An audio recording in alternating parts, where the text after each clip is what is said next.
Masih bersama kami di Prime Market Highlights, kita ke informasi mancanegara. Militer Israel kembali menyerang sejumlah lokasi di wilayah Gaza dan menewaskan 95 warga pada Senin kemarin. Ya, kelompok hak asasi manusia dan pakar yang didukung PBB menuduh Israel secara sistematis menghancurkan sistem perawatan kesehatan di wilayah Gaza. Militer Israel kembali melancarkan serangan ke jalur Gaza pada hari Senin kemarin dengan menghancurkan bangunan kafe, rumah sakit, sekolah, serta lokasi pendistribusian makanan untuk pengungsi di jalur Gaza. Serangan tersebut menewaskan 95 warga termasuk jurnalis Ismail Abu Hattab. Di wilayah Gaza Tengah, Israel menyerang dan menghancurkan halaman rumah sakit Al-Aqsa di Deir al-Balah. Sejumlah video menunjukkan kekacauan yang terjadi di rumah sakit dan tenda yang rusak karena serangan udara Israel.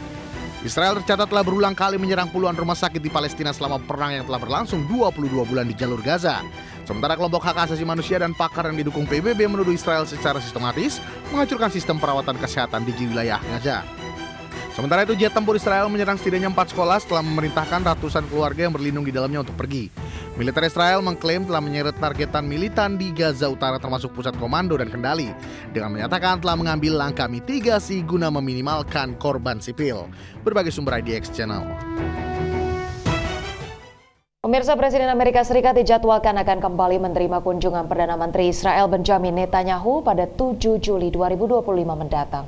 Pertemuan tersebut akan mendiskusikan masalah terkini di Iran, Gaza, Suriah, serta tantangan lainnya di kawasan regional. Kantor Kepresidenan Amerika Serikat Gedung Putih menyebut Presiden Donald Trump dijadwalkan akan kembali menerima kunjungan Perdana Menteri Israel Benjamin Netanyahu pada 7 Juli 2025. Ini merupakan kunjungan ketiga bagi Netanyahu ke Amerika Serikat pada tahun ini. Juru bicara Gedung Putih, Caroline Leavitt, mengatakan penasihat utama Netanyahu yakni Ron Dermer telah berada di Washington pada pekan ini untuk bertemu dengan sejumlah pejabat pemerintahan Amerika Serikat.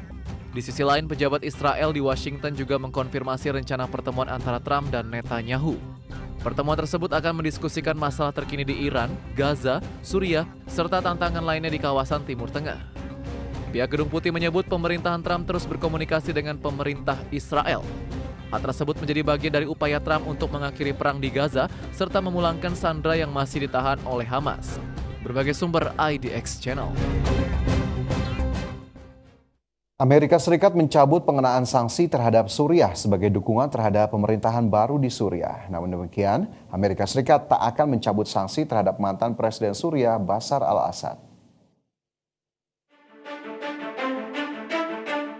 Kantor Kepresidenan Amerika Serikat Gedung Putih menyebut Presiden Donald Trump pada Senin kemarin waktu setempat menandatangani perintah eksekutif yang secara resmi mengakhiri sanksi yang dijatuhkan Amerika Serikat terhadap Suriah.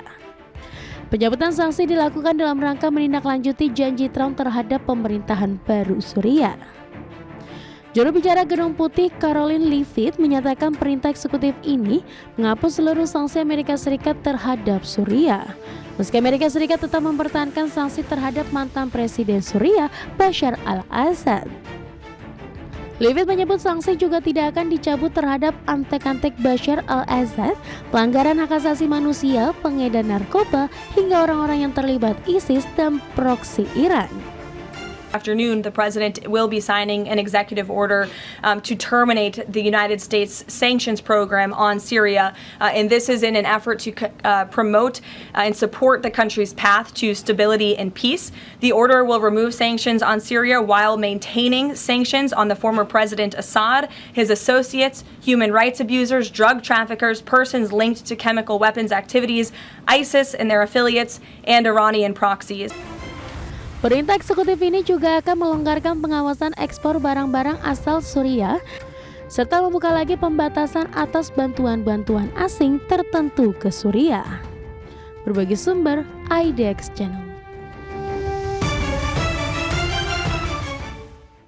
Pemirsa, pemerintah Korea Selatan akan ajukan permintaan resmi ke Amerika Serikat untuk memperpanjang masa penangguhan tarif selama 90 hari. Ya, di mana negosiasi paket perdagangan diprediksi belum rampung sebelum tenggat 9 Juli 2025. Korea Selatan mengupayakan perpanjangan masa penangguhan tarif dari Amerika Serikat yang akan berakhir 9 Juli 2025. Pemerintah Korea Selatan menilai negosiasi dagang belum akan selesai tepat waktu. meskipun komunikasi aktif terus dijalin agar keputusan perpanjangan bisa didapat paling lambat 8 Juli. Dalam pembicaraan teknis, Amerika Serikat menyoroti hambatan non-tarif dari pihak Korsel, meski mayoritas produk Amerika Serikat sudah menikmati tarif 0%. Kurs mata uang won terhadap dolar Amerika Serikat juga ikut jadi perhatian. Amerika Serikat khawatir ada intervensi nilai tukar yang berdampak pada perdagangan bilateral. Selain tarif dagang, pembagian biaya pertahanan antara kedua negara juga jadi topik utama.